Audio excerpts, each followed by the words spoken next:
रायगडवर जलसंकटाचे सावट। जिल्ह्यातील लाखो नागरिकांना पाणी पुरवठा करणाऱ्या लघुपाट बंधारे विभागाच्या 28 धरणांमधील जलसाठा दिवसेंदिवस कमी होत आहे।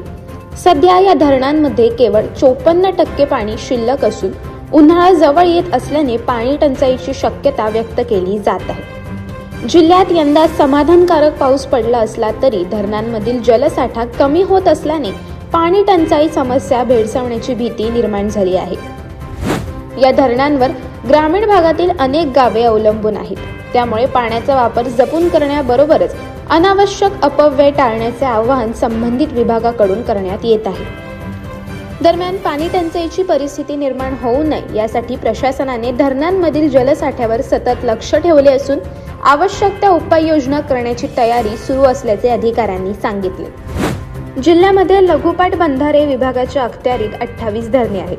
त्यात सुधागड तालुक्यात 5, श्रीवर्धनमध्ये 3, म्हसळामध्ये 2, महाडमध्ये 4, खालापूरमध्ये 3, पनवेलमध्ये 3, कर्जतमध्ये 2, उरण, मुरुड, तळा, रोहा, पेण व अलिबाग या तालुक्यांमध्ये प्रत्येकी 1 धरण आहे। या धरणांमधून विविध शहरांसह एकूण 78 गावांना पाणी पुरवठा केला जातो।